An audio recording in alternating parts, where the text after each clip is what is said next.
Antoine, you missed the blue blockers, so I might have to take those out just for you. But did you put them on? Did you put them on? No, yeah, I have them right here. I was like, it's like I'm not gonna.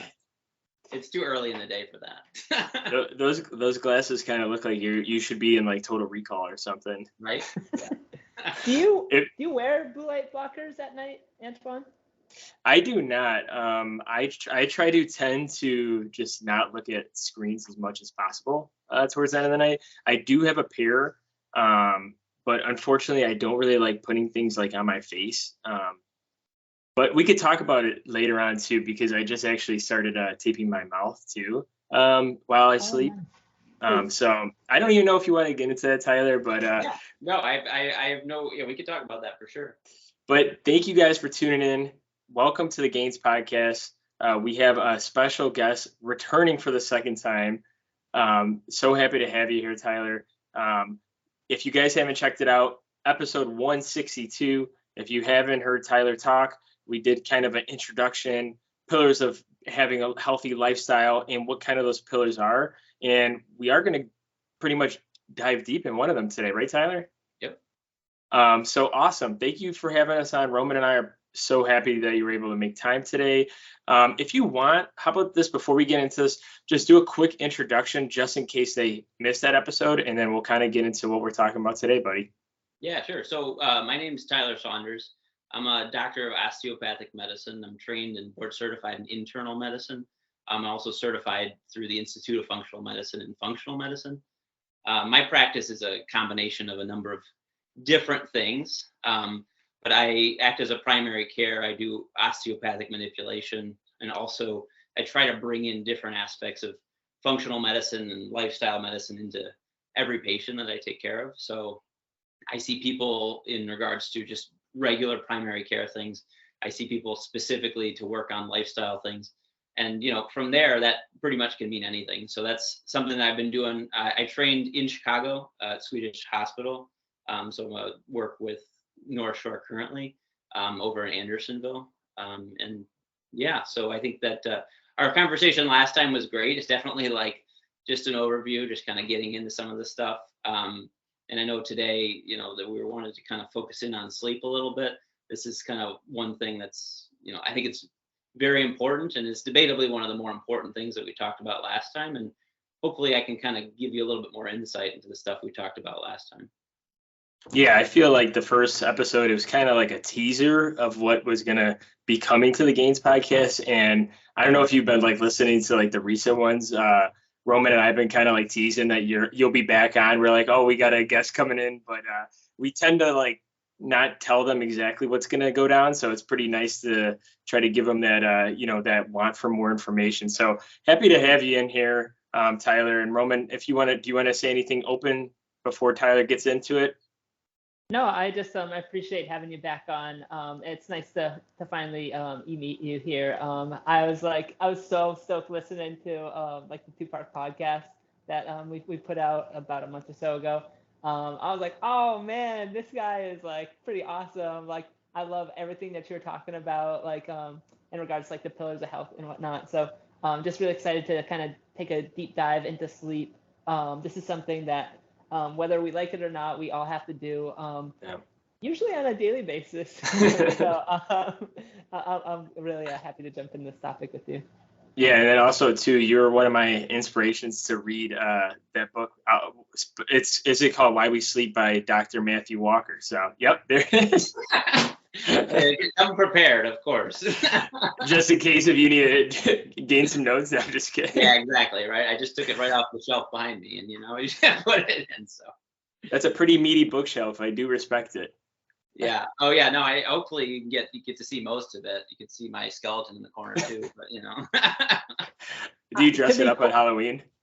Yeah. Oh, of course. Of course.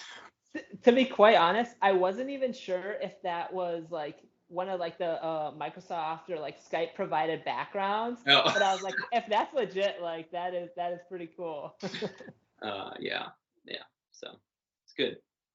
Awesome, Tyler. Well, why don't you want to get into the first beginning part of what you want to get into today with today's episode with sleep? why it's important and some of the things that you wanted to go into. And then I know Roman's got some questions that we'll kind of ask, or if I'll ask in between or at the end when we have time. Yeah, so I've given a couple of different lectures, well, many different lectures on this topic specifically. And the first thing I like to kind of talk about is the idea of what is sleep, what's good amount of sleep, and why do we even really care about it? And we'll kind of dig into a little bit about the aspects of sleep that are really important to our overall health. And as we talked about last time, we have a lot of specific areas that we want to focus in on in terms of how to improve health, prevent other diseases and things of that nature. And I find a lot of times, we talked about the 5 things in a previous podcast. The sleep is like a very pivotal pillar to all of this. So the others being food, exercise, stress, relationships, as we talked about. And I think that if we don't have good sleep, it's really hard to build off of with any of those things. And we'll get into the details as to why I think without good sleep, it's really difficult to have any of the other 4 things at all. So kind of the first thing that I like to talk about is, in terms of sleep, is talking about what sleep is. And I think the first question everyone always asks is, how can I shorten it in order to have more time to do other things? And hopefully by the time I'm done, I'll convince you that that's the exact opposite way to think about it. What you should be trying to do is you should be trying to think about what you can do to optimize the time you have. And the first question that always comes to mind is, why do we do this? Why do we spend a third of our lives essentially doing nothing, right? Why do we spend a third of our lives not doing anything else that's going to, make us or improve us in any way? And everyone always thinks like, why aren't we looking for food? Why aren't we looking for water? Why aren't we trying to mate? Why aren't we all of these other things, defending ourselves? I mean, you can't defend yourself at all when you sleep. You can wake up, but you're essentially super vulnerable. And when you think about this from an evolutionary standpoint, why in the world would we have evolved something where we spend a third of our time completely defenseless with no intention of trying to, reproduce and trying to, pass on our genes? It doesn't really make a lot of sense when you look at it from that perspective. But there's a quote I like to use, and essentially they talk about this very thing, and it says, if evolution, if this is like the biggest evolutionary mistake, if sleep doesn't play an absolute pivotal role in our overall health.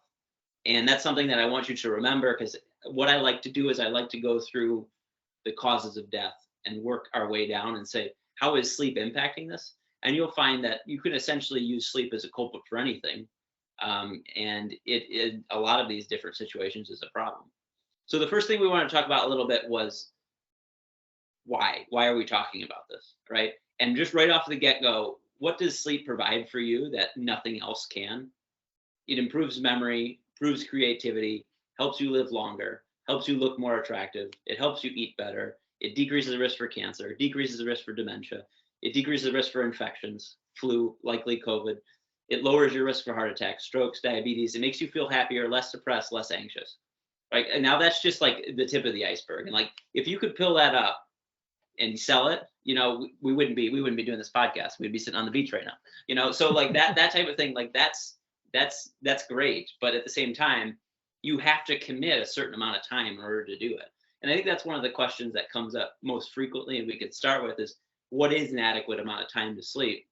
And how do you even know that you're doing it well, right? So generally the data suggests 7 to 9 hours of sleep. And now when I tell people this, very frequently I see, especially people that have families and things, you have a lot of commitments that you have to be awake for, right? And oftentimes we spend a certain amount of time in bed and we say, I was in bed for 7 hours, therefore I slept 7 hours, therefore I have met my minimum amount of sleep to perform or to be as best I possibly could be, right? And I think that's one of the first mistakes that people make in understanding in terms of duration of sleep, all right? The majority of us do not sleep 100 with 100% efficiency. I would say that probably no one does, all right? The average, I think on average, a 40-year-old, which I think is probably a pretty good gauge for the people listening, about 90% efficiency. So maybe on better days a little bit higher, on worse days a little bit lower. On really bad days it can be a lot lower. So if you're spending 7 hours and 38 minutes in bed, you're getting 7 hours of sleep, right? So saying 7 to 9 hours doesn't really do it justice, because what I'm telling you is that you have to spend between 7 hours and 38 minutes and 10 hours in bed in order to get the adequate amounts of sleep. Does that make sense? Yeah, because like there's for me personally, like I've used Apple Watches, Fitbits, and a lot of the times like they'll track sleep. But I feel like they, like what you're saying is they do kind of overestimate the duration. So it's like you're saying, I was in bed for around 7 hours, and then for some reason I'd wake up and my Apple Watch or my Fitbit would say, well, you were sleeping for 7 hours, and then here's like the sleep schedule, which you're going to talk about. Obviously, I'm not going to interrupt with any of that information, but it's just kind of strange that, you would have, something to try to help that data. And then it's like something like this is like, well, that wouldn't make sense, because do you fall asleep right away? How many times did you wake up? Does that account any of that stuff? And all that good stuff. So I'm happy that you're kind of pointing that out. Yeah, so let's go into that next. We should talk about trackers at some point. Roman, did you have something you wanted to add? Yeah, I was gonna it's going into trackers, so I was gonna ask if those usually go based off of movement, and is that even all that accurate to go based off of movement? So I can try to condense this because we could talk about trackers for a long time, but essentially there's a lot of different types, and I would say right now there's 3 basic concepts that they use in order to try to track these things. All right, so the first concept is, can we delineate the difference between sleep and not sleep? All right, so that would be the first one, being awake and sleeping. And generally most trackers, whether it's on a finger or a wrist or anything like that, they do a fairly good job of being able to do that. And one of the most accurate things that all of them do is time in bed. All right, and it's not necessarily actual time sleeping, but it's time in bed. And they've gotten fairly good at determining amount of time in sleep. Now, the next way, it's a little more complicated. There's 3 variables in sleep, okay? We have to think about sleep and versus in 2 categories then, REM and non-REM, which I think this is a really good way to kind of work into this aspect of sleep and good sleep architecture. So the 3 is REM, non-REM sleep, and then waking up. Those are the 3 variables. The last one has 4 different variables, and a lot of these new devices are trying to do this. And I say trying because I think some do better than others, and I still think we're not to a good sleep study quality yet with any of them. But there's 4 variables, and the variables are awake, and then there's REM sleep, and then there's non-REM light sleep, non-REM deep sleep. All right, so that breaks down the 4 different categories and all of the things that these devices are trying to track. All right. So like personally, I'm wearing 2 devices right now, right? I have an Oura ring on one finger and I have a Garmin on the other hand, right? So like I think I see the value, and specifically for sleep, and I've kind of grown a preference to Oura ring because of the technology that's used. But generally speaking, they're not the most accurate things in the world, and you have to take some of it with a grain of salt. Okay. So I can get into sleep architecture unless there's anything you wanted to add, Roman, to that. No, that was great. I didn't know that, so that I'm just like furiously scribbling notes. I'm like, oh, this is so cool. Like, no, that was amazing. Thank you. Quick question: Are you using which Garmin watch are you using? And also, you're not sponsored by any of these people, right? Not yet. No, just kidding. No, I am not. I should have said at the beginning, I have 0 disclosures. So, but I am not. I have a Venus S2. I got it. I don't use it for sleep though. So because I have the Oura ring. Yeah, and then the Oura ring, to my knowledge, do you have to pay a monthly payment for that? That's new. I got grandfathered into it. I've had it for about 3.5 years probably. So so I don't currently, but if you buy a new one, you have to purchase the ring ahead of time, and then you have to pay a monthly fee for it. I don't know what it is. Wow. I've heard the Oura ring is actually some, like I just follow some people that like post their statistics on it, and I feel like the information they give you is actually like a lot more than you would see like 5 years ago, and it's like insane. So I was just curious because I kind of want to get one of those. The only problem with me though is I hate wearing things to bed. Like I take my wedding ring off, I take my bracelet off, I take my Fitbit off. So, but go ahead. Sorry. Yeah, no, that's fine. I think we'll kind of transition into the sleep architecture stuff. We've kind of talked about this and the different aspects of sleep and what's important. And I think a lot of times we get focused on REM. A lot of people know what REM stands for, rapid eye movement sleep. All right. And this is like what we consider our dream sleep. All right. And this is something that a lot of people know about. And the reason it got its name isn't particularly clever. It's because there is this bizarre rapid movement of the eyes when you're actually sleeping. And that's really the only reason it got the name. But the idea during this aspect of sleep is that while you're dreaming, essentially your body's almost completely paralyzed. It's a really important part of how we prepare the body to, get ready for new memories in the next day. All right. So I want to stress the importance of that, but I don't think it's any more important than non-REM deep sleep. So I'll explain what that means. When we go into sleep, we typically start in a very light phase of sleep, and actually we're still awake. If we were to do an an EEG where they check your brain waves and things, you can see very specific types of waves that occur during that time, and called alpha waves. And then during that initial phase, you start to transition in. The architecture of a normal sleep pattern is fairly predictable throughout a night, except when we're starting to talk about dysfunction in these things, it can change relatively rapidly. We're talking about, REM sleep disorders and narcolepsy. We won't get into those things. But so a regular sleep architecture typically starts in the forms of light sleep. It slowly transitions into what is cleverly called 1, 2, 3, then 4. All right. Non-REM sleep goes into these very nice, this order, these numbers. And essentially 1 and 2 are more of the lighter sleep. 3 or 4 are more of the deeper sleep. All right. A lot of people have suggested that 3 and 4 are essentially the same and they're very similar, but we don't really get into the details. Now, it's critically important that we spend a lot of time in deep sleep.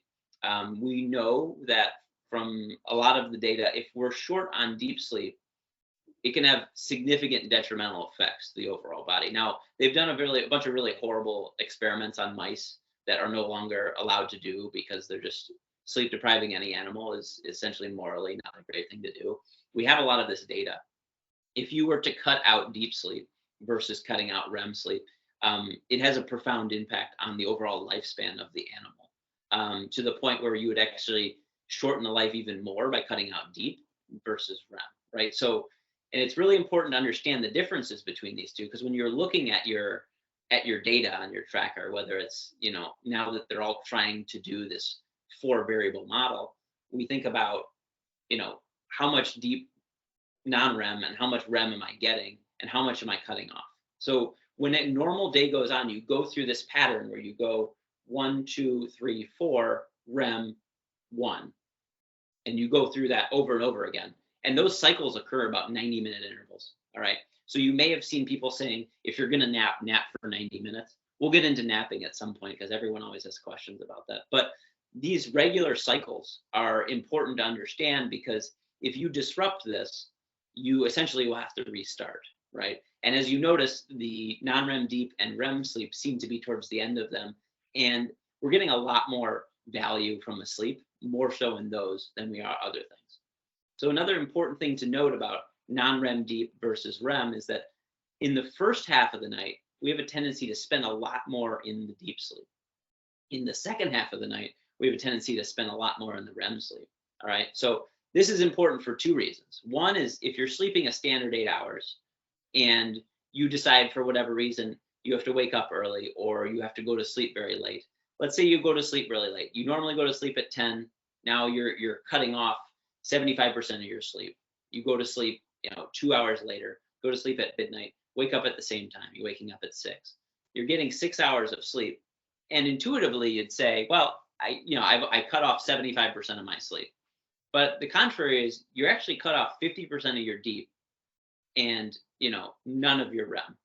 So the implications of doing that aren't as simple as saying I slept 75 minutes less. It's more so saying your body was used to doing a certain thing, and now you're preferentially cutting off one more than the other.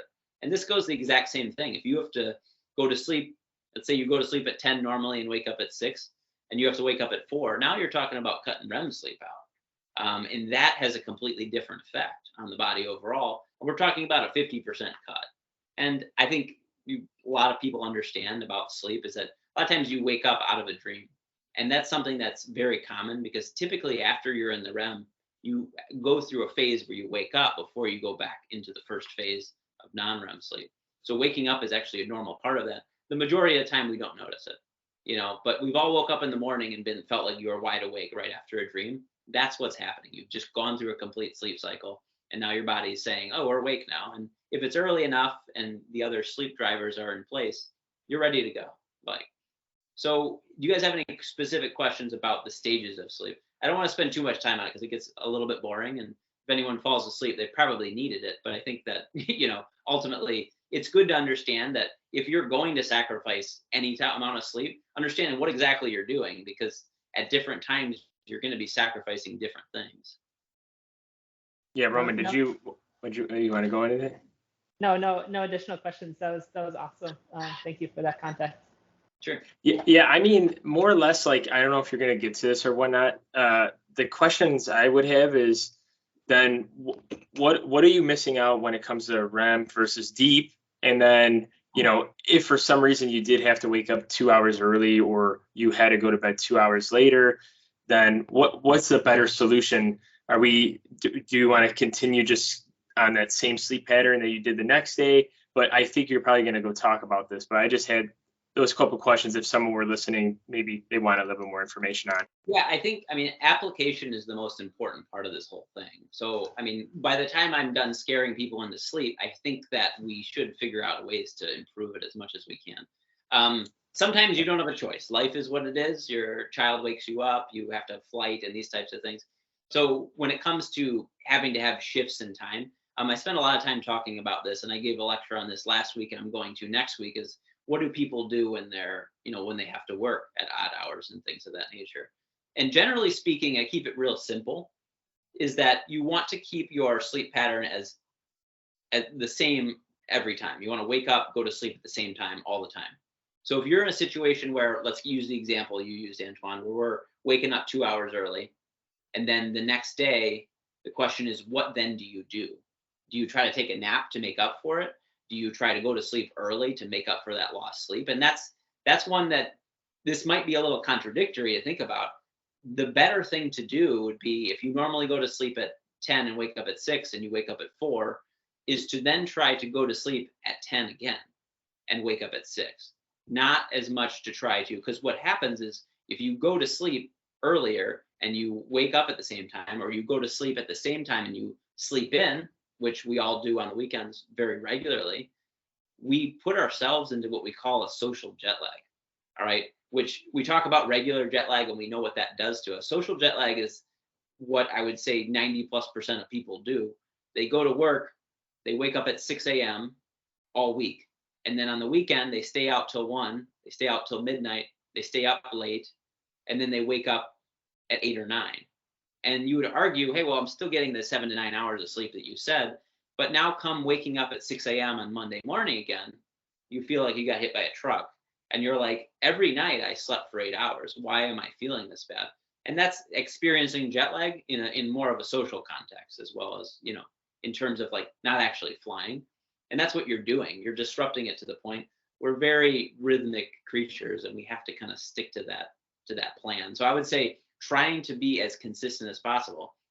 And I'm not going to pretend to be the poster child of consistency, but obviously it's very important. And I think that when you're trying to come up with a plan for what to do, like let's use travel as an example, you want to think about how can you make that transition from one to the next without sacrificing sleep. But sometimes it's the right thing to sacrifice an hour or two in order to be able to build up that sleep pressure in order to transition back into routine, which the body essentially craves.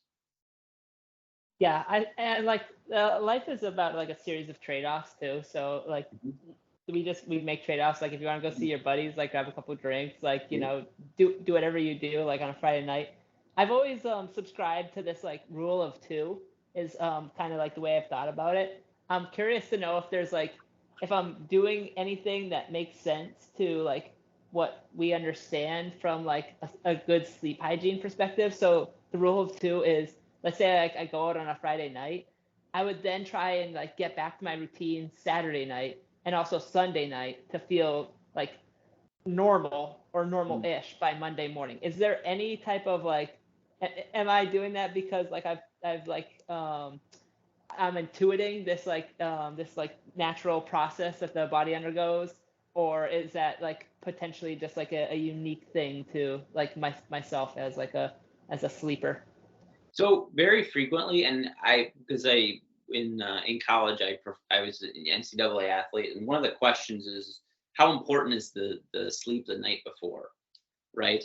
And the question about that is it is important, it's very important, but the sleep the night before that seems to be even more so, right? And we don't have a lot of data to support this, but you felt that and you've lived that experience, and that's what you're on. That's what you're doing. That's what you're seeing.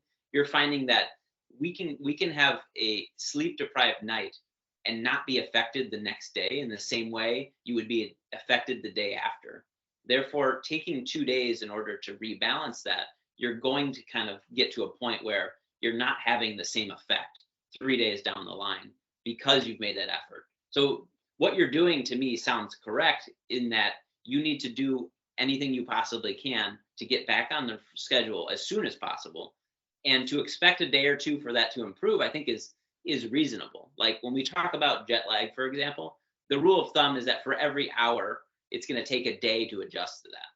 So if you normally go to sleep at 10 and you went to sleep at midnight, come Monday, the Saturday, Sunday you adjusted, that's your 2 hours. You should be back in line with that. So I think your intuition is accurate, and I think that you're doing the right thing by addressing it sooner.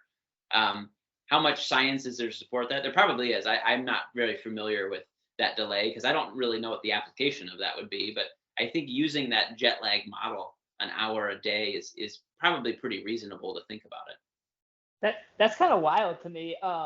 I've like become maybe obsessed. Is that might be the most charitable way to put it, but about football and American football, the NFL. So I know there's a number of teams playing in both Great Britain and Germany this year.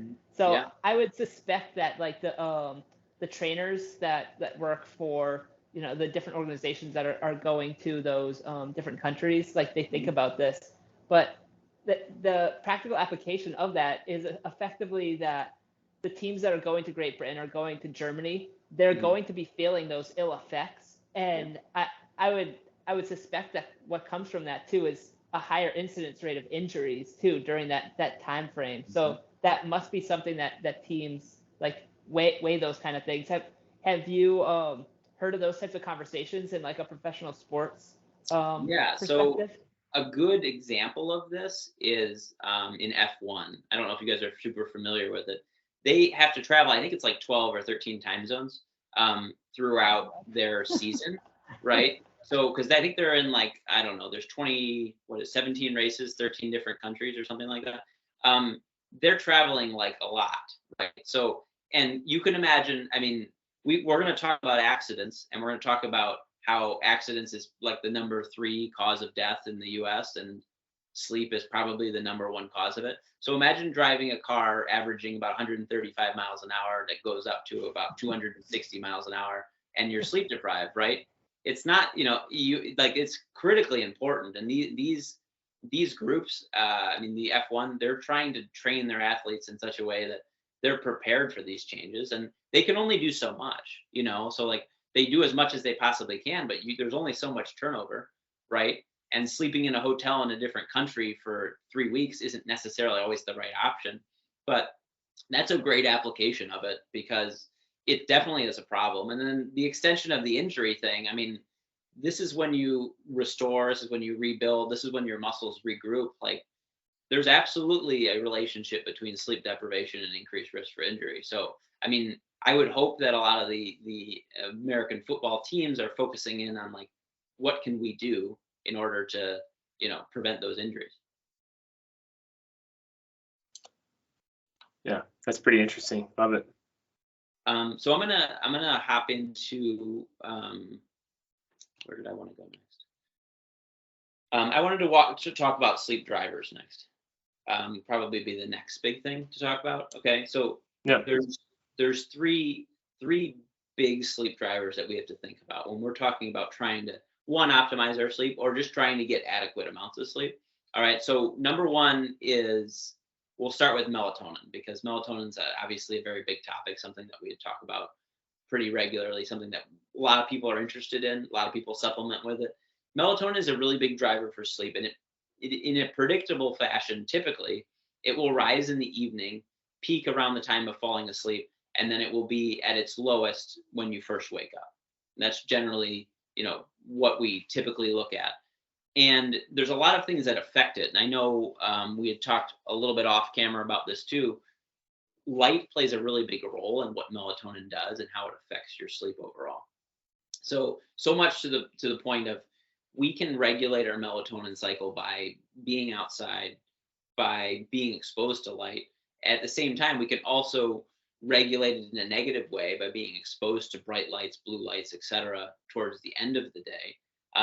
So what we want to be able to do in terms of optimizing and making sure we're falling asleep well, staying asleep, is trying to make sure the melatonin is as high as it possibly can be, which typically isn't terribly difficult, but it becomes harder and harder in our modern world because there's a lot of lights, a lot of screens, and a lot of expectations for us to be, reachable and accountable for certain things.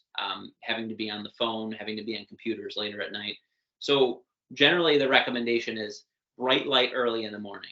Before 10 a.m., usually I like to have people 20 to 30 minutes, ideally of sunlight. Oftentimes a common complaint is when we're talking about, also we're talking about, we're in Chicago, like how much sun are we really going to get? But generally speaking, the actual brightness of the sun, whether it's behind clouds or not, is significantly brighter than what we deal with in terms of fluorescent lights and house lights. So that's important because we can't say, well, I woke up and I turned all the lights on, right? And we actually can use units in order to quantify that. And essentially, the sun on a bright day, we use the unit of lux, is about 100,000 lux, which is very bright. And essentially 10, 15 minutes of that is enough to essentially knock your melatonin out, knock the levels down very quickly. But when we're talking about like a nice classic gray day that we get in Chicago, like we're still talking about 10,000 lux, which is, significantly less, but that in comparison to like regular house lights, fluorescent lights, which are coming in at like, 1 to 2,000 lux, it's a really big difference in terms of the actual brightness and what's actually happening to our melatonin. So it's something that's really critical to be able to use our natural ability to make melatonin instead of, disrupting it. I had a quick question, Tyler. So you mentioned 20 to 30 minutes first thing in the morning, Yeah. and you said 100,000 lux, and then on a gray scale, gray cloudy day, it's about 10,000 lux. Mm-hmm. So with that, definitions of those two items, would you just suggest maybe a longer morning compared to like 20 to 30 minutes then? Yeah, if you can, ideally you would have to spend more time in order to get the same response, right? And we're not staring into the light, right? So we're also just trying to get light in the way of, we're trying to get light in the way of like any form we can. Anything that's entering our eyes is going to be work for that. So the reality of it is you would try to get more. And that's one thing that I think we can get into a little bit is the use of more artificial light in order to simulate this response without being able to go outside, right? Like, I don't know about you guys, but when it was minus 22 degrees here, it's like last thing you want to do is get 20 minutes in the sun, right? Like that's not really a realistic expectation.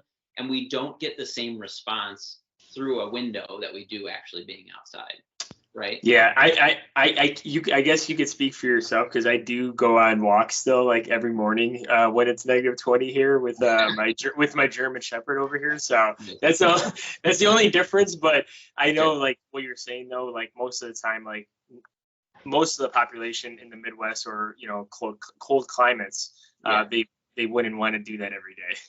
Right. I hear. Go ahead. I hear in Russia too that because I believe it's a combination of the weather they experience in like colder climate months, as well as so the low lighting, as well as like the lack of exposure to sunlight. They'll oftentimes like sunbathe with like next to no clothing on, like just in a Speedo on like a concrete wall for like just a couple of minutes for as long as they can withstand it. And they might do that like either a couple times a day, or they'll just try and do it like once a day. So that's like one of the more extreme examples I'm aware of. But yeah, get a little cold exposure while you're doing it. yeah, I guess so. So one of the best example of using this in terms of trying to benefit your overall health is we actually in Alaska in the United States, we have a very significant problem with seasonal depression disorder, which is essentially a result of not being exposed to light, having a significant enough impact on your mood, resulting in the diagnosis of depression. So what typically is used, they typically use bright lights that are up to 100,000 lux, where you essentially just sit in front of the light. You would do your normal activities, whatever it is, you have a coffee, you have breakfast, you need to check emails, things like that. You just put the light. I don't think I have one somewhere here. I don't think I brought it up, but yeah, you just put the light in front of you, and you're able to simulate that. And we've actually found significant differences in the amount of depression we see in areas like Alaska, where sometimes they only have a couple hours of sunlight, and that's something that. So we're talking about melatonin here. We're talking about its effects, but the short of it is, as a result of not being exposed to light, not only do we get losses in sleep and sleep quality, we're getting losses in issues related to mood disorders and those types of things. So it's something that shines a little light. That pun was not intended. Sorry on that, and ultimately it's a really big impact. Does the Oh, go ahead. Does the hue of the light matter at all? I used to be an energy auditor in the state of Massachusetts through the Mass Save program, and every once in a while, like one of our biggest focuses was like focus on transitioning customers that use incandescent bulbs to LED bulbs for efficiency purposes, weatherization stuff, blah, blah, blah. But like frequently, I would say like maybe once a month or more, the area of the United States I live in is Cape Cod, Massachusetts. So we have a significant older population on the Cape. So at least like once a month, I would run into a household where like right behind like the sitting chair of whoever like owned or rented the home would be like one of these like 150 watt light bulbs, and that was the exact reason they always said like, this is my happiness bulb, this is my happiness bulb. Does the color or the hue of the bulb matter at all? I don't know the answer to that. I would say that the lights are typically white, but I don't know the details of how they're made. I'm not sure. It's okay. That was a super weird question. I've never heard that question. What is is it matter about the hue of the light? I think the brightness is what matters, but I don't know for sure. I think exposure to blue light is important. I think it's a little bit oversold, but I think that's the important part. There's actually some literature, and I know you guys are fans of Huberman's podcast, and he talks a lot about this specific time in which this bluish green light comes in terms of when the sun is rising, as that has a more profound response on the body in a beneficial way. And I think that there may be something there, and it's like, believe it or not, we respond to the world that we evolved in very well, right? And not as well to the things we make. Like, it's not terribly surprising, but that's something that he stresses a lot. And I think as a neuro-ophthalmology, scientist, that's probably a pretty important thing to understand. Yeah, and seriously. Then, from what I recall, it was always behind them, but I feel like from what I understand, like that doesn't make too much sense, right? Because they would like feel it on like their back or like the back of their head. Yeah. We almost. Oh, might have just. To enter into our eyes, is that correct? Yeah. So I mean, that makes a lot of sense to me, to have to go into the eyes, and I think that's kind of the idea that Huberman talks about too. Now, doing light therapy for the body and circadian rhythm, red light therapy, other light therapies, comes with other benefits. I think it's a little bit off topic, but I think that there's definitely something there of benefit. But I don't know in terms of actual like melatonin levels whether that makes any difference at all. Yeah, I was gonna say, I know you're on the topic of melatonin, Tyler. Did you want to, or are you going to discuss about melatonin supplements and the quality and whatnot, or did you want to move on to the next driver and then come back to that? No, we can talk about it while we're here, because I think it's either talking about it now or talking about it with other supplements, and then usually people have a lot of questions relating to those. I would say that in short, melatonin it's not like, it's somewhere in between like testosterone therapy, in which if you take testosterone, your body's ability to make it decreases, right? Unless we specifically do something to activate that. Versus like thyroid hormone, for example, you can take as much as you want and then stop taking it, and then the thyroid will just fire right back up. It'll just, right? Melatonin's somewhere in the middle where if we take it, are we permanently and detrimentally affecting our ability to make melatonin? We're not completely sure. It doesn't seem to be overly likely, but we can create a little bit of a dependence. I would say the application of melatonin is twofold. All right. One, I would say for jet lag. I think you could make an argument for social jet lag. It is actually approved for this when we use this clinically for jet lag, because it helps get through that process we talked about earlier in a faster fashion by making sure we get in and stay into deeper sleep. All right. So that's something that I would say that's a great thing to use. If you know you're going to be traveling and things, it's a great thing to use for that. The other indication would be for people over the age of 50. All right. This population specifically, when we're talking about good sleep architecture, they aren't quite getting as deep as we want them to get. So essentially, it's like we're not getting as deep and we're not getting as much quality. So there's some evidence to suggest that we can push them into getting slightly better quality by the use of melatonin without any detrimental effects. So the idea would be you'd be pushing them into more non-REM deep sleep, which decreases with age generally, in order to benefit overall. And we don't see that same effect in younger people, because typically, as long as we stick with circadian rhythm, younger people have the ability, to make the melatonin without an issue, outside of specific disease processes, which are very, very uncommon.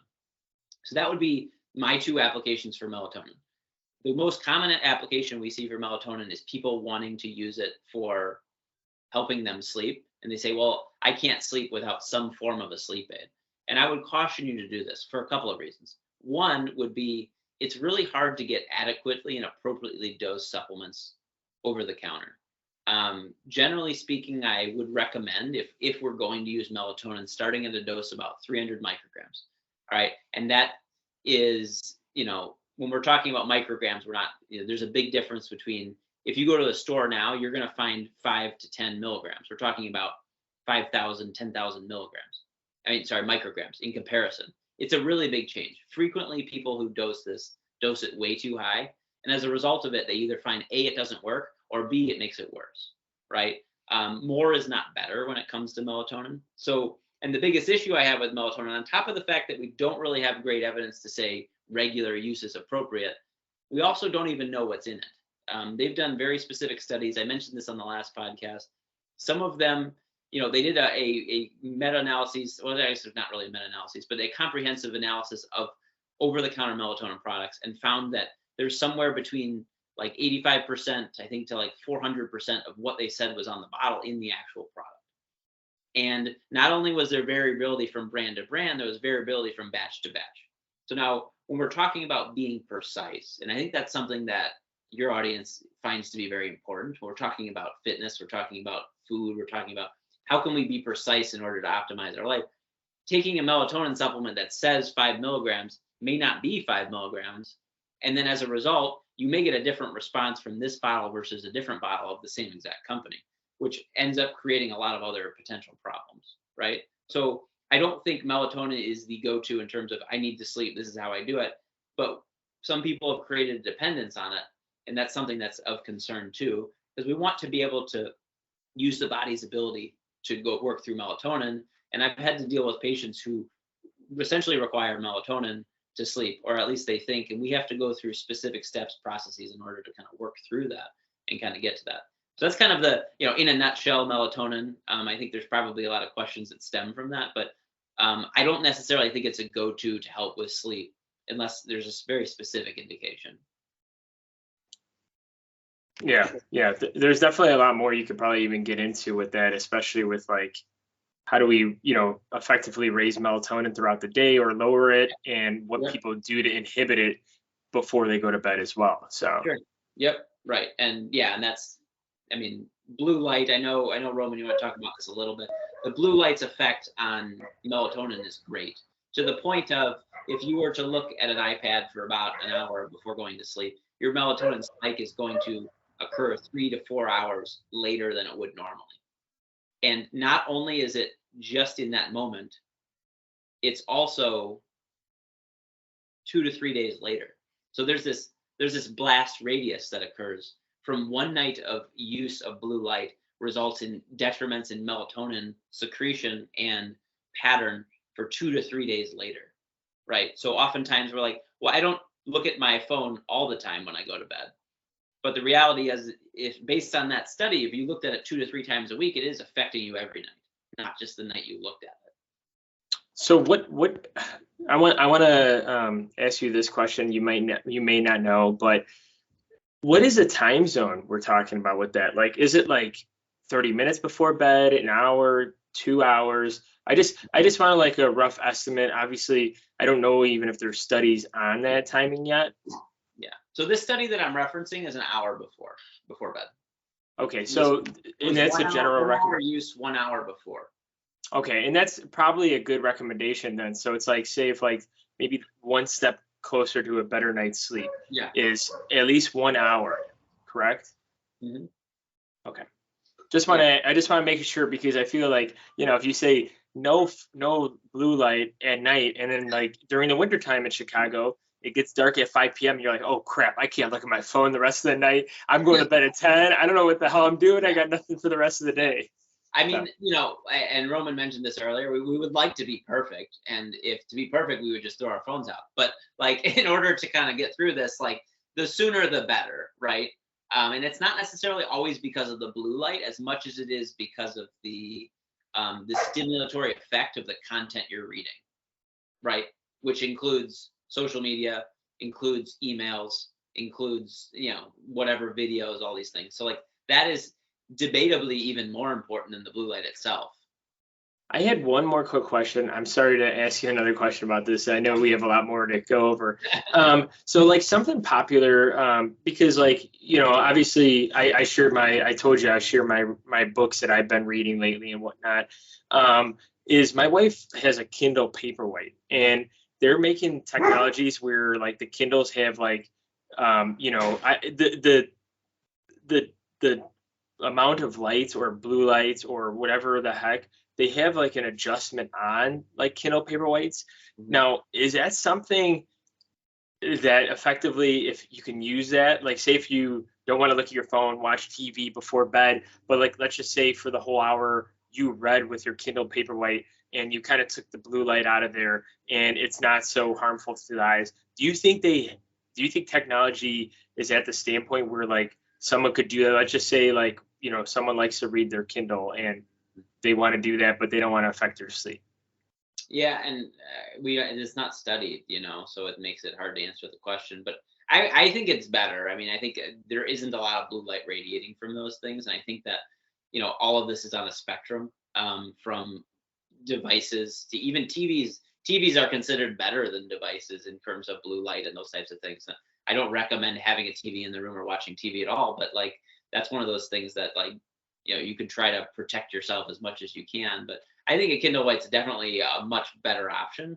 But like without having any evidence, it's really a question of, is it truly the blue light that matters? And I think that we talked about this a little earlier because we have these blue blocking glasses, we have these blue light device things to protect it.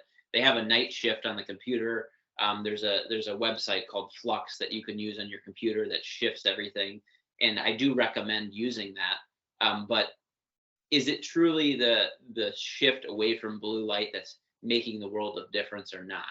And I think that's a question that's hard to answer. But I do think that, in a lot of instances, it's one of those things that, what do you have to lose in order to block that out if we do know it has effect on melatonin? And while we don't understand exactly what's going on and whether that makes a difference, I don't think there's a huge downside to it. Okay, I was just curious for my well-being, and if people out there are like, well, I like to use my Kindle instead of looking at my phone and TV instead. So my wife uses Kindle, so if that gives you any, So, but cool. All right, so another situation of go ahead. Another situation of trade-offs. It's like, are you gonna not do something that you like to do because of like this potential like lack of optimization? It's like, what what Sam does, Antoine, or like what your wife does, Tyler, like that. It seems like it's so funny too, because sometimes when it comes to like a lot of this stuff, I'm an iPhone user, so the way Apple, they like build the light, like the way they build their phones, it like either keeps track of time zone, or it's like actively reading the light that's coming into it, and in like low light situations it'll auto adjust the light. Yeah. I'm not gonna go in there and adjust the light up as high as possible if I like Yeah. go after midnight or something along those lines. So sometimes like the most practical recommendation is like common sense in that aspect. But no, that makes sense too, because it's a niche example. So there's only so much that we can study when it comes to these kind of things. Right. Yep. And I think it's a good opportunity to point out, and I pointed this out last time, like we have opportunities to, pick up $20 bills, and sometimes we like to talk about stepping over them to pick up pennies, and it's like, like get the amount of sleep that you need, because we know that's beneficial, as opposed to shifting your phone from one color to another. Like, I mean, when we're talking about actual data or knowing actual things, like very frequently, and I think I see this a lot in the optimization community, in the people that want to be healthy and live as long as possible, that we very frequently step over the basics in order to try to find the next best, greatest thing. And I think that's something that's a continuous pattern over and over again. And I spend a lot of time talking to people about this, and I get people that are frustrated with things not going well for them. And I will tell you that the number of times that they're not sleeping adequately is all the time. And that is like that is what your grandmother told you should do, and that is still correct, and that hasn't changed. Right? So, all right, so let's move on a little bit. We can go to the next sleep driver. We talked about melatonin pretty extensively. The other two, I think we can probably work through a little bit faster. Cortisol would be the next one. Cortisol is a hormone in the body that's typically secreted by the adrenal glands. The adrenal glands are these little glands that sit on top of the kidneys. They're like little hats. And essentially what it does is it helps us feel awake, and it also is a big part of our response in our sympathetic nervous system. All right. When I say sympathetic nervous system, I'm talking about the fight or flight aspect of the nervous system is partially driven by this, in addition to other neurotransmitters, epinephrine, norepinephrine, and these. Now, from a cortisol standpoint, typically, if everything is good and healthy, it goes up really early in the morning. It slowly comes down. It goes up a little bit in late afternoon, it goes down again, and then it trickles off the rest of the night. All right. We've all experienced cortisol, one in the way of, hey, you have to go speak in front of 500 people, or you have to go speak in front of 500, not an example, 30 people. Like you have to do a class presentation. Your cortisol just shoots through the roof, because the last thing, most people, that's like one of the things that people are afraid of more than anything else, is talking in front of other people. And like, that is a great example of your cortisol going up and you feeling like you're not going to fall asleep in that situation, right? You're being chased by a tiger, you're not falling asleep, right? Like that's the response. And it's really profound, to the point of one of the most common issues people have with sleep and not sleeping well is essentially dealing with life stressors and triggering that cortisol at times when it should not, right? So we've all experienced cortisol dip in the afternoon. If you have a little bit too much carbs with lunch, your cortisol is going to be down, your blood sugar is going to be down, hence the 230 feeling that everyone knows and doesn't like at all. That is another example of when our cortisol dips. So cortisol very high in the morning, very low in the evening. The example I like to use of this as to why it's significant is in relation to heart disease. All right. What we see with time change in terms of, in the spring and the fall, daylight savings, I couldn't come up with the word, is we see an increase in heart attacks when we lose an hour by about, I think it's like 26%. All right. And then when we gain the hour back later on in the year, we actually see a decrease in heart attacks by about 30%. And I'm talking about in that next day. I'm not talking about anything else. If anyone ever asked you when do heart attacks occur, they occur first thing in the morning. That's one of the most common places. And the question is why? It's because cortisol is about as high as it possibly could be. So when you disrupt your sleep or you're sleep deprived, the response of the body is to go into that sympathetic response. It's to go into this. The only real reason that we have not to sleep is because we can't find resources, we can't find water, we can't find food, or we're under attack. So by sleep depriving yourself, you put yourself into this sympathetic response that then your body raises cortisol in order to, react to that moment. So if cortisol is high, sleep becomes very, very difficult. And frequently I get in practice, people come to me and say, well, my thoughts are racing and I can't stop them.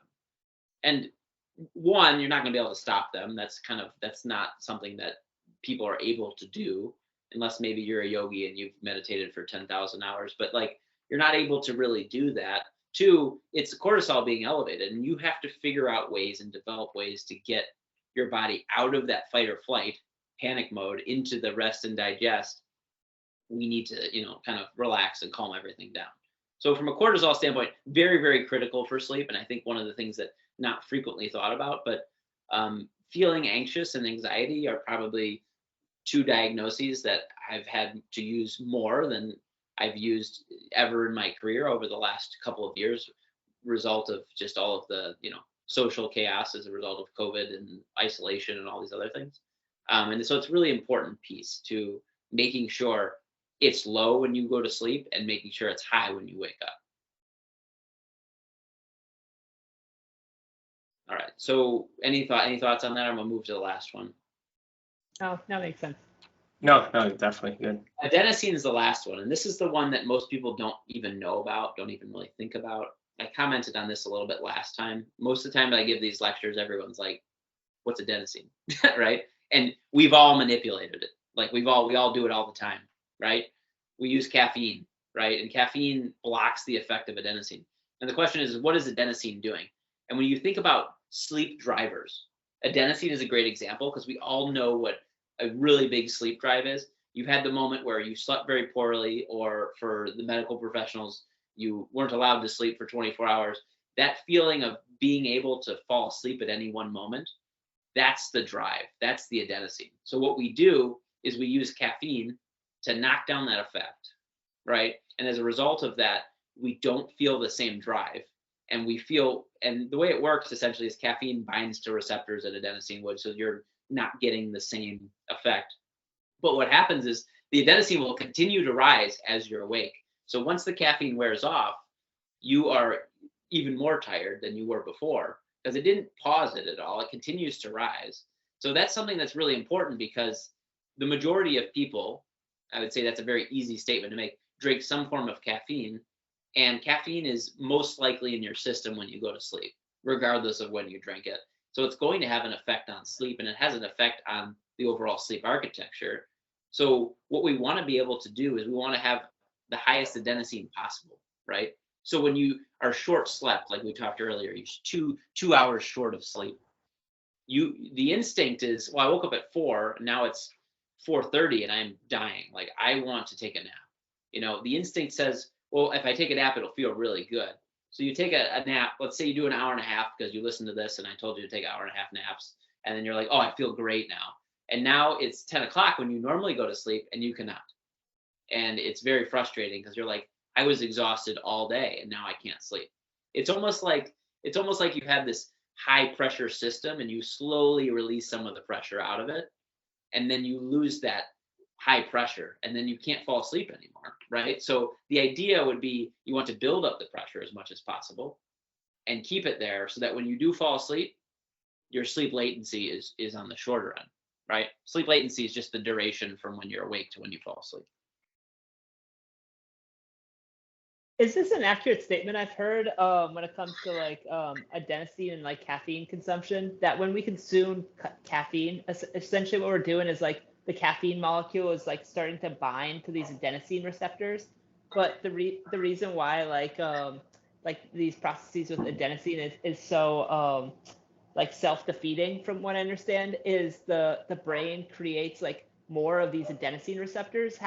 Is that accurate to say? And do we know like how the brain does that? Like it seems to be so in tune with how we're dosing caffeine that it's able to like overcome that with like perfect efficiency. Does that make sense? I don't know. I don't know the nitty gritty details of that. I would say we do have a profound response to caffeine to the point where we do adjust to caffeine.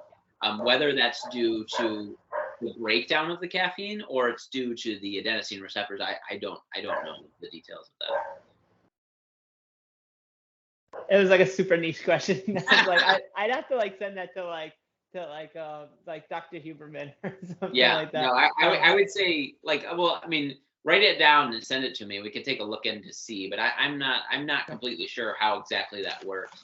I would make an argument that because caffeine is broken down by a very specific enzyme in the system, that we, as a result of taking more in, that enzyme will become more active in response to that, which would mean that your ability to break down the caffeine will become more efficient. And then as a result of that, you'll be able to intake more from that standpoint. That's probably where I would think.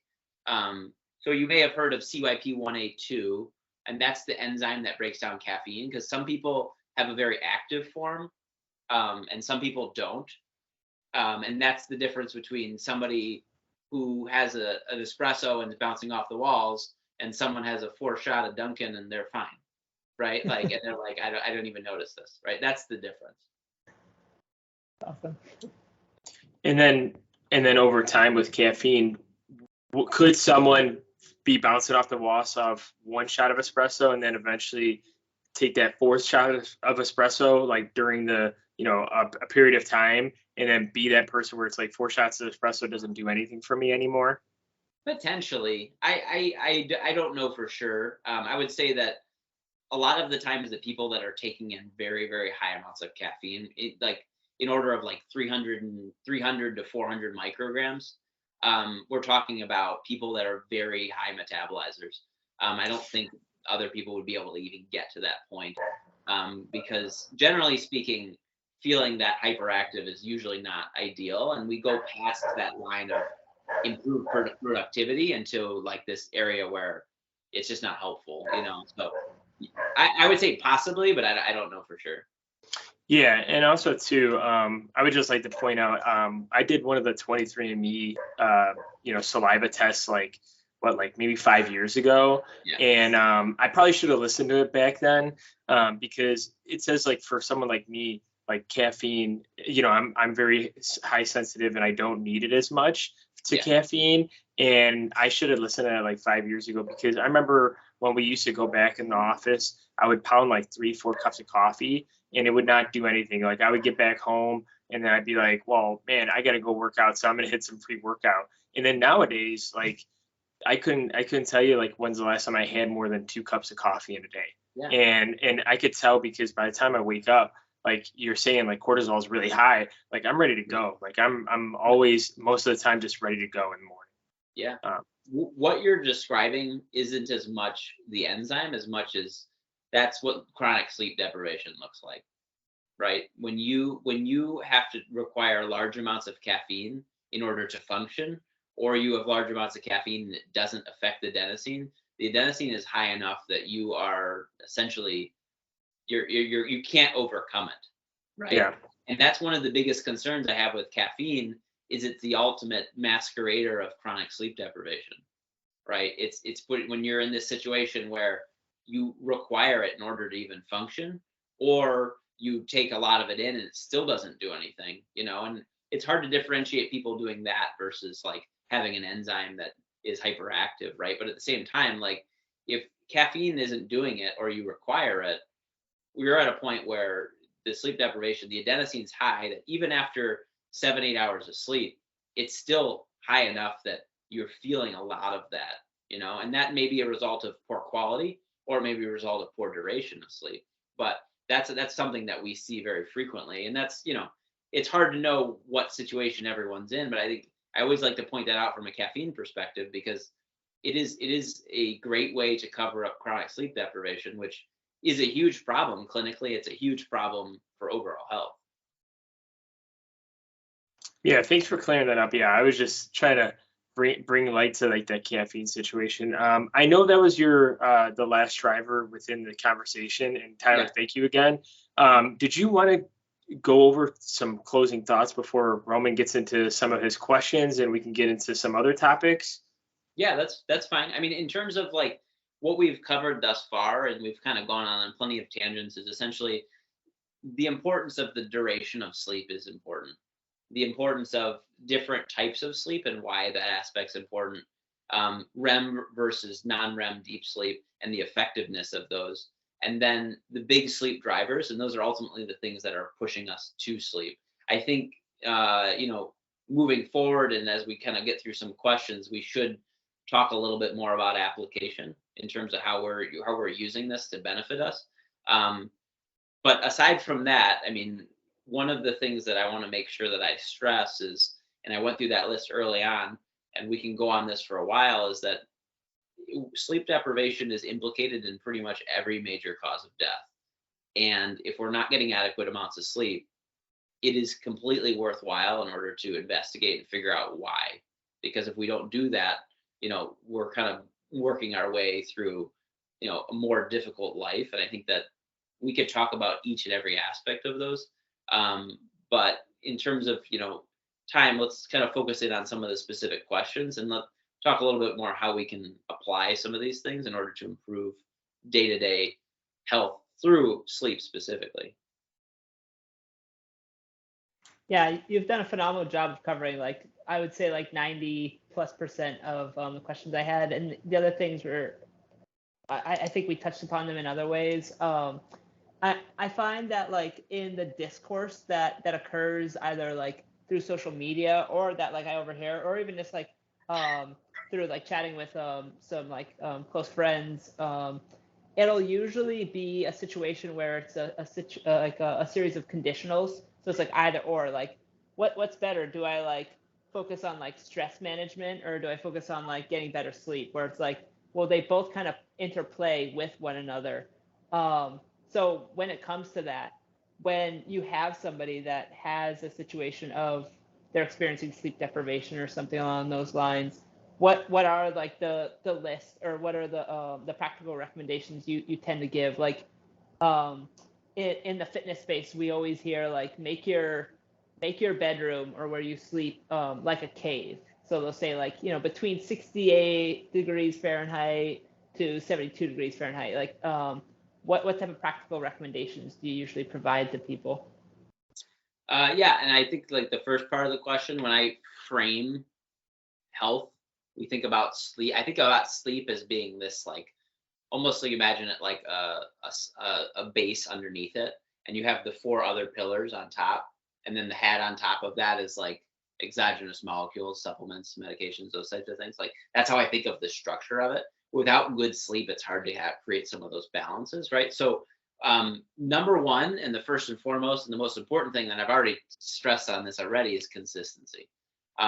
While it's probably the most important, it's probably one of the most difficult of all of them to do. Going to sleep, waking up at the same exact time. That's where I start. And that's one of I typically give a handout to my patients about 12 different things to focus on, to apply. And I think that that's the number one thing. There's not really, it's kind of one of those things. It's like all these other things we're going to talk about a little bit, details and this and that. If you can have consistency with that, a lot of it's going to trump a lot of the other potential recommendations. All right, so that would be the first thing. The next thing I would say is, in no particular order, we start to talk about other aspects of lifestyle and how they impact sleep. So first thing would be exercise. All right, so what does exercise do for us? Exercise, one, increases adenosine, right? Which would then, as a result of that, based on what we've been talking about, increase the drive to go to sleep. So you've been through times where you exercise very consistently for a long time. You take a couple of days off because of whatever reason, you're having trouble falling asleep, right? You don't have that same drive as you would otherwise. Now, the caveat to this is don't exercise like right before you go to bed, because now we're getting into increasing cortisol and we're affecting those other sleep drivers, right? So like that is something that's critical. The next thing is caffeine. We talked about this already kind of briefly. Now this is important because it is in your system, and the half-life is somewhere between 6 and 7 hours, which means if you have, if you have some coffee 12 hours before you go to sleep, a quarter of it's still in your system when you go to sleep, right? If you don't think that's going to affect your sleep, a lot of people are like, well, it's fine, it doesn't affect my sleep. That's another sign of sleep deprivation, right? Or someone who processes it very quickly. You want to be able to stop. So typically I have people stop caffeine before 10, but some people before noon. Ideally, we try to stop that ahead of time so that we're not having detrimental effects on sleep. All right. Next thing is, when we're talking about different things that help people fall asleep, the most commonly misused thing for helping people fall asleep is alcohol.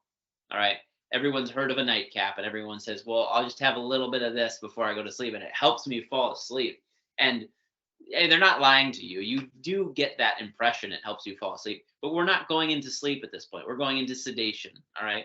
When we're talking about good sleep architecture and going into deep sleep, there's a significant impact that causes you to fall asleep, but it does not actually cause you to sleep, right? And this is also seen in a lot of sleep medications, drugs, and that nature too, is that we're not truly sleeping.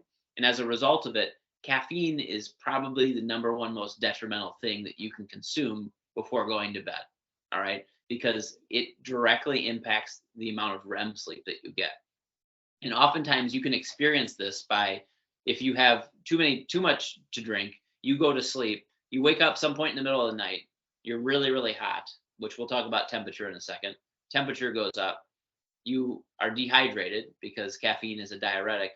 It causes you to get up to go to the bathroom. You then have to go back to sleep. So now your sleep's disrupted, on top of the fact that your body temperature is probably 2 degrees warmer than it should be.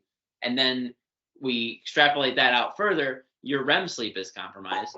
So then oftentimes you sleep in much later than you would normally, and your body tries to catch up on all the REM. So you feel like, oh, I dreamed a lot in the morning.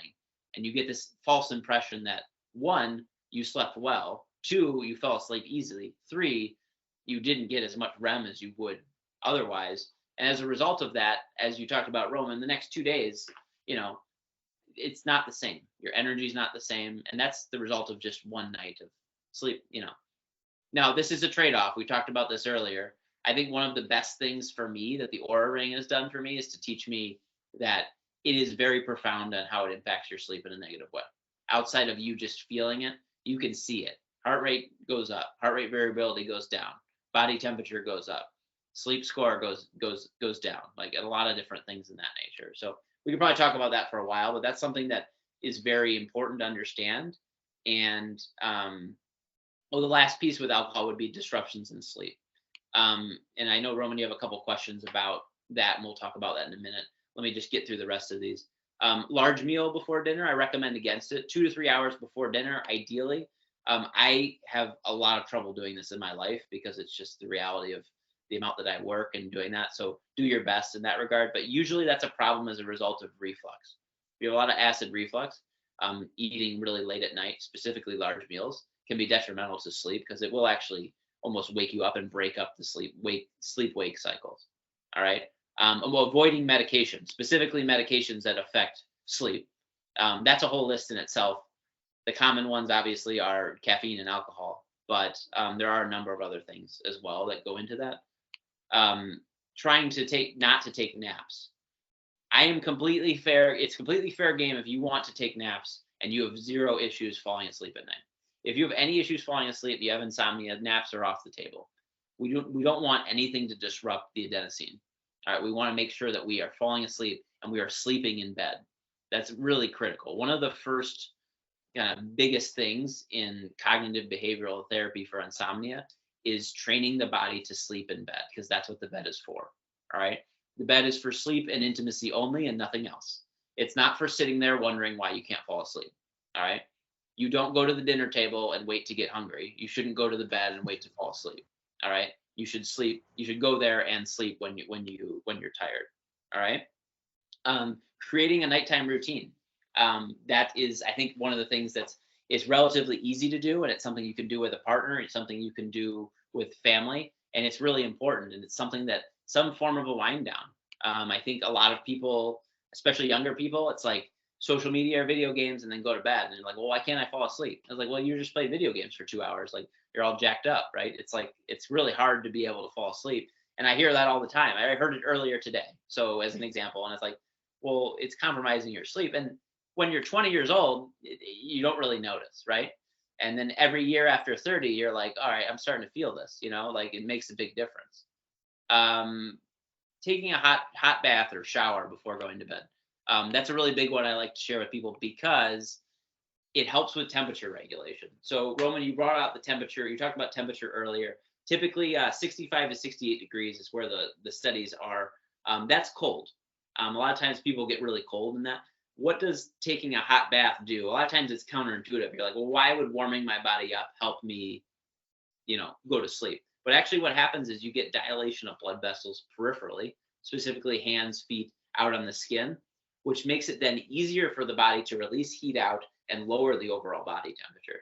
So taking a hot shower or bath like an hour or so before going to bed and then getting into a cold bed is something that can be really, really beneficial to helping overall sleep.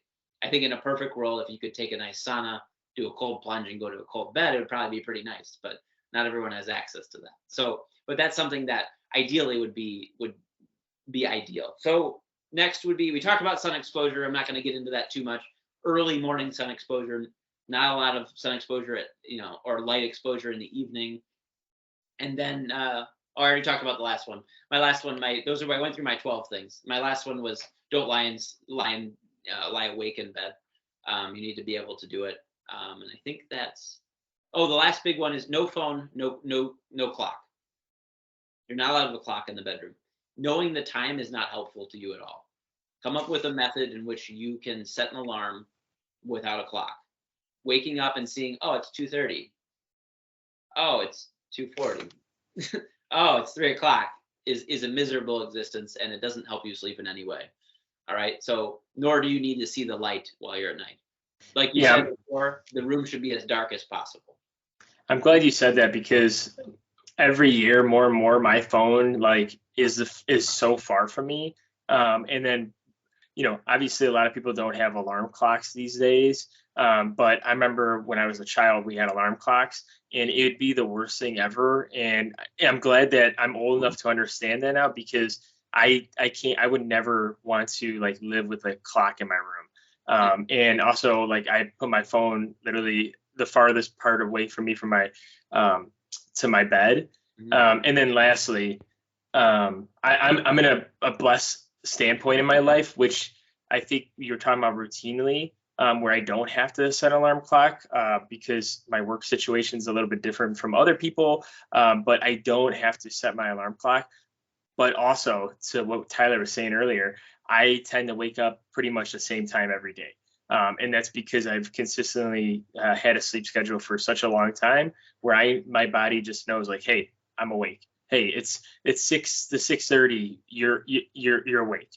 I honestly could tell you without using an alarm clock that it's so crazy that once I've gotten rid of the alarm clock and setting an alarm, my body just continually wakes up by itself. And I don't know if you ever talk about or want to talk, have any research upon it, but what I've seen within the Why We Sleep book, Dr. Matthew Walker does talk about how alarm clocks can also give you short big bursts of cortisol raises compared to just waking up and having that cortisol raise. So yeah, I mean I have nothing to add to that. So yeah, I agree. Yeah. So but I would say that is part of that's a big part of cognitive behavioral therapy for insomnia also. I keep saying that very quickly because it's really a mouthful. It's truly the gold standard for insomnia. For people who have insomnia, the first step is everything we're talking about here. It's how do we improve sleep hygiene? If we're not able to do that, that is the next step. It's not find over-the-counter supplement. It's not find a medication to do this. It's use a model that's been proven to help improve sleep. Unfortunately, they've started to develop apps specifically for this in order to help people kind of track their sleep, understand what's going on, and use different methods in order to improve it based on situations going on in their life. And that's something that, in terms of treatments and things, my intention is not to diagnose anybody through this, but it is to warn people that we should figure out if we do truly have insomnia, because if we do, there's a lot that can be done, and there's a lot of things that we can do. We should continue to strive for trying to improve it.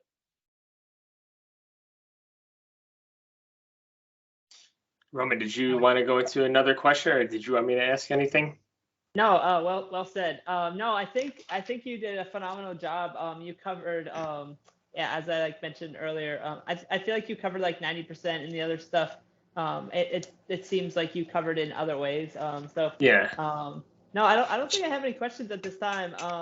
It's so funny. Like, I had a list of questions. I just started like crossing them off, or I'm like, oh yeah, we touched upon that, and then my paper is just like scribbled with notes. So we'll see if I can make sense of it later. But no, that was phenomenal. Thank you so much. I had one last one. Sorry. Yeah, I had another thing, Roman, we talked about off camera that I wanted to make sure we mentioned, but Antoine, go ahead.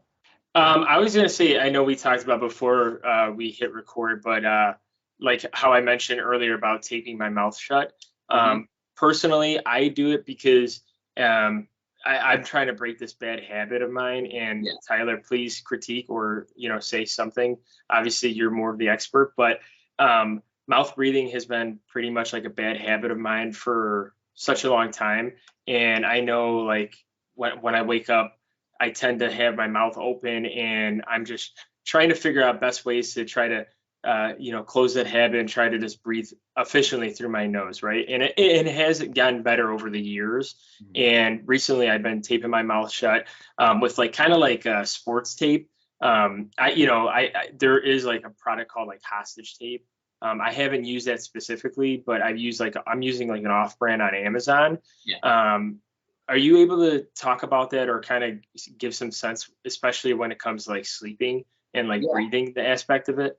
I would say first off, if you're interested in that, you should read a book. I think I can't find it. Oh, there it is. No, I knew I had it somewhere. Have you guys heard of this book before? I have not, but I'm going to look it up.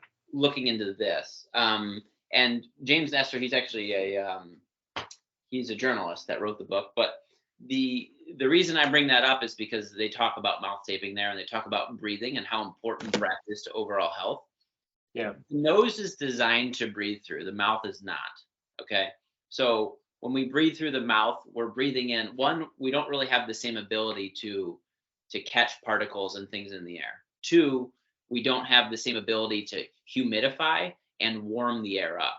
So when the air goes into the nose, it goes through these turbinates and it kind of circulates, which results in a humidification process as well as a heating process, so that when the air goes into the lungs, it improves oxygen transport. Okay. So we are designed specifically to breathe through our nose, not through our mouth. And essentially you're like, yes, I know, but how do I do it? Right. So when it comes to mouth taping specifically, like, it's a strategy that you can work to train your body in order to breathe through your nose, not through your mouth. And what I would recommend doing is, if that's a big issue, is doing it during the day and not necessarily only at night. Because now you're going to be forcing yourself to be able to do it during the day and when you're awake and conscious. And when you're at night, maybe not the same. I don't broadly recommend everybody do this, because there's other reasons not to do this. And I think that we have to be very aware of the fact that we don't have a lot of good safety data that's saying taping your mouth shut's not ideal. But I'm also not talking about putting a bunch of duct tape on your mouth, right? Like, what I recommend typically is you use 3M surgical tape, and you put a little square almost the size of a Post-it note right in the middle of your mouth, right? Which means you can still open your mouth slightly, and you can also rip it off very, very easily, right? Yeah. The intention is not to scare people, and I think some people do it and they wake up and they freak out, right? So I think it's something to be very conscious of. It's not necessarily a tactic that's approved or in the guidelines or anything like that, but I do think that being able to train yourself to breathe through your nose, reading through this book, or there's a I don't know his title, Patrick McEwen. He's over in the UK, but he talks about how we can do specific breathing exercises in order to help promote nasal breathing. And I can send over some stuff to you guys off air too in terms of what that looks like. I would read through the book. Essentially, what they did was the author and another guy, they essentially taped their nose shut for 10 days. I think it was 10 or 14 days to see what negative impacts it has on the body. And they were like falling apart. They developed high blood pressure. They developed elevated blood glucose. They couldn't sleep. Like there were so many problems that they essentially determined before the study even happened, they weren't allowed to do it on people because it wasn't allowed to do it. It couldn't get through IRB approval because it would be so detrimental to the patients. So I would say focusing on figuring out which of these strategies work. I have some that I give for patients to focus on how can we get to nasal breathing and not breathing through our mouth is very critical. To some point, like some people have deviated septums and things to the point it's disrupting them. And, it's debatable, but some people argue it's worth having a surgery in order to fix that, in order to improve nasal breathing because of the importance of it. Yeah, and also too, back to early on what you're saying is typically I only have to do it for like a week or so, and then all of a sudden like for like a month, couple months, like it's trained. So it's like it's like a slow process, like programming, reprogramming too as well for myself as well. So and then before you forget, what was the topic that you wanted to talk about that you and Roman were talking about before? Yeah. Roman had asked me before about sleep studies and those types of things. And I said I would probably be remiss if I didn't bring up sleep apnea and snoring in terms of a conversation on sleep. We had talked about this earlier. We could probably talk about sleep for like 6 hours. So obviously we will continue to kind of dive in, but snoring is particularly bad issue because it does shed light on the concept of potentially having obstructive sleep apnea. So obstructive sleep apnea it's a long term that says there's an obstruction in your airway while you sleep, preventing you to not breathe. That's what apnea means. So, and you're not breathing at night, which then results in lowering of oxygen saturation as well as just not being able to breathe, which disrupts sleep cycles. As a result of that, people have detrimental sleep, and the medical consequences of this, which start with blood pressure, can go all the way to having right-sided heart failure, can be very significant. And people get very frustrated when they're not able to get their blood pressure down. I've had younger patients, 3-4 blood pressure medications solely because they're not sleeping, essentially because they can't breathe. 80% of people with obstructive sleep apnea are undiagnosed. So when we're talking about the importance of this, if you snore yourself, someone who snores, I would recommend getting evaluated by a provider to see if you meet criteria for a sleep study. These sleep studies typically are now done at home, which is nice. You don't have to go into a sleep lab all the time to do it, but they measure oxygen, they measure how often you stop breathing. And I think that, knowing more about the sleep study, I think is less important as much as being able to identify people yourself or people in your life who have difficulty with this, because it's very profound in terms of all aspects of health, metabolic health, weight gain, blood pressure, blood glucose, diabetes risk, insulin sensitivity. All of these are at big risk if you're not sleeping. And on top of that, if you're not breathing, you're just not getting oxygen to your organs. And this is a significant increased risk for things like dementia as well, which we didn't even really talk about with sleep, which I feel like we should, but we can only talk for so long. I would say that, sleep loss and Alzheimer's and dementia and things are directly correlated. And I think, using sleep apnea as a proxy for that is a great example to show you that when you do have issues with deep sleep or disrupted sleep cycle, you increase the risk for these types of things because you lose the ability to take out the trash, so to speak. All right. When we sleep, the brain shrinks in size and it actually goes through a process of pulling out a lot of waste and proteins, specifically proteins like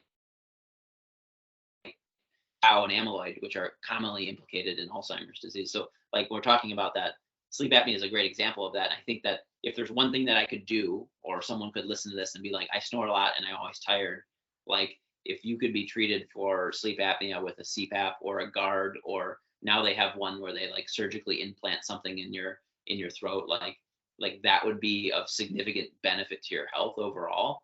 And I would highly recommend being evaluated if you're concerned about that.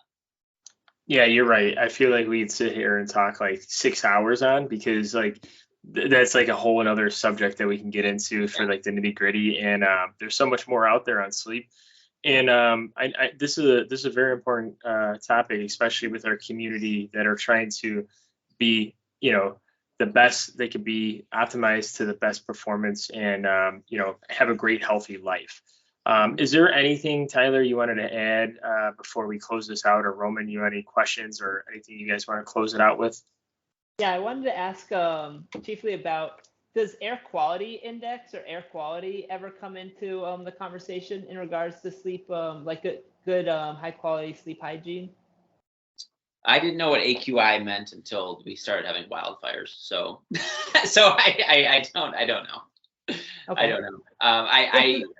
I presume that if you're not getting good breathing as a result of that, that would be a factor. But I don't think there's going to be any significant change to oxygenation unless you're having significant allergies. If you're having allergies or difficulty breathing related to asthma, I could surmise your sleep would be compromised as a result of that.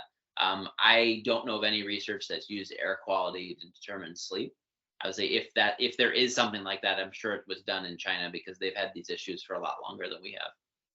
Yeah, that, because I feel like that's the kind of like the missing link, because I hear almost next to no one talking about it, and it's so fascinating because people will talk about like, oh, open your windows when it's colder at night, and all these different things. And from a the reason why I'm such like a miser about this is from an air quality perspective. That's one of the worst things that you can do is like in the middle of the summer, open up your windows when it's like cooler out at night. And the reason being is you're going to get infiltration of moisture, and you're essentially going to increase the humidity and the dew point inside your domicile or inside your living space.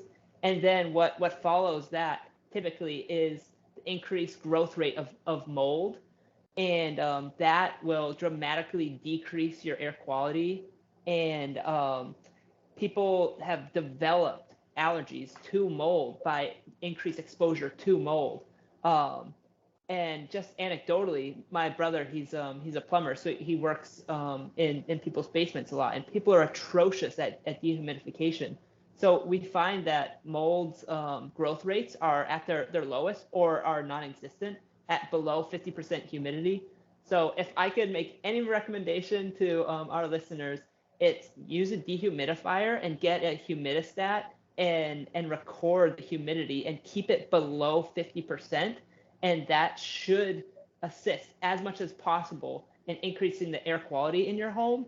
That should reduce the amount of allergies that the effect of allergies that you experience, and that should allow you to breathe effectively through your nose, assisting you in getting that good high quality sleep hygiene. So if I could make any recommendations, it would be if you don't have a dehumidifier, buy one today. Don't wait till tomorrow, buy one today, and then in addition, get a humidistat, and then especially if you can afford it, get humidistats and put them in lowest level, so basement or crawl space, put them in bathrooms, and then put them in other high humidity areas like the kitchen, and try and get that overall humidity below 50%. I love it, Roman. I didn't know you were an air quality expert. Holy cow. I am not, but man, I was like, step down from your box. No, just kidding. That was really interesting. And I'll tell you, from the functional medicine community, mold toxicity is a really big problem, and we see a lot of issues with that. It's just one of those things. It's kind of a moving target. It's hard to see. It's hard, you don't see it. You don't really know it's a problem till it's a problem, right? So being able to try to monitor those things and focus on where the humidity is at. I think we've had a big issue recently with the temperatures going up, the air quality being poor inside the house. When your AC is blasting, you're creating all this moisture in the house. So you're keeping the windows closed because the air quality is outside, and the air quality is inside is all the while, deteriorating because of high levels of humidity. And it seems like this, this quagmire that's hard to get out of. But I think it's good to talk about. I don't know if there's any specific research on it, but it's one of those things. Mold is one of those things. There's a lot of research, but it doesn't very clearly tell you what direction to go, but I think that's good advice. The last thing I wanted to leave us before we, get to way too long of talking is a recent study came out about cardiorespiratory fitness and sleep. All right. And the reason I want to bring this up is because I know kind of the original intentions of the podcast was talking about exercise. We're talking about how to, how to make gains, right? Like that's kind of the idea. And when we're thinking about this, a lot of times exercise is very, very time consuming. And of all of the lifestyle things, exercise is probably the most time consuming. I would say obviously sleep is the most, but exercise would be the next most. And people very frequently exchange exercise time for sleep time, right? And the reason I'm bringing the study up specifically is because the effect of sleep deprivation on performance quality and exercise quality in the way of cardiorespiratory fitness in this is detrimental. Waking up way too early in order to get a exercise in and trading sleep for exercise is not always the right answer, right?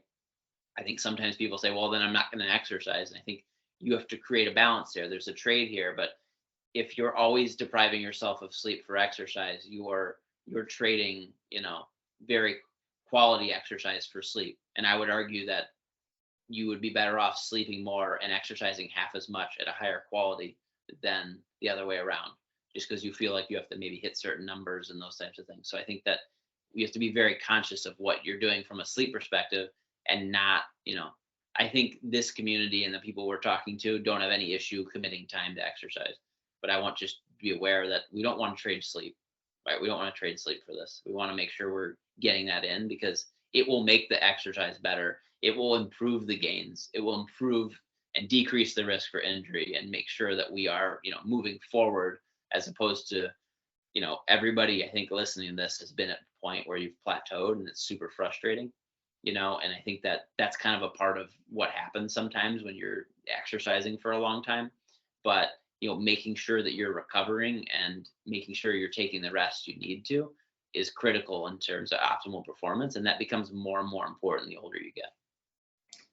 Yeah, that's a good point because that's a good question and good point to bring out because, a lot of the times people will be like, well, I have to wake up at 4 a.m. because I work at 7 and I need to exercise at 4 a.m. But also too, that we didn't talk about, we probably could talk a lot more is like, sleep schedules are going to be better for different people, right? It's like some people might be 10 to 6, some people might be 9 to 5. Yeah. Some people, Roman, I don't know if you know, but he's like an 8 to 4 sometimes, or like 9 to 5 kind of guy. And where sometimes he'll message me, I'm like, holy cow, Roman, I was sleeping for like another hour or so. But it's important because I guess I don't really want to get into like sleep profiles, but like everyone has their own sleep profile as well, and I think it's important to understand that. And so like what Tyler was saying is, don't try to cut that out for exercise. You want to make time, but if you're going to cut some important sleep time, then don't do that. Try to find some other time, or try to maybe skip to the other day. Maybe Wednesdays or Thursdays are not the best, so do Fridays or Saturdays. So yeah, it's always about that time management and what you could fit in. Awesome. Well, thank you for that last piece. I know I was going to throw something else, and I'm like, nope. We had to do something related to. So. Yeah, I love it. But well, thank you, Tyler, for hopping on. We really do appreciate it, and I know the audience is going to appreciate it a lot more. And if you're listening, watching, please do me a favor, just message me, comment, see what you want Tyler to talk about next. Any other topics that you guys want him to explore. But I'm going to link all your profile, your Facebook page, all that, Tyler, into the show notes. And then we'll go ahead so people can reach out and maybe message you, or if they want to message you for a topic for you to talk about as well. So thank you so much. I appreciate it. Yeah. Glad to be on. I'm talking to you guys.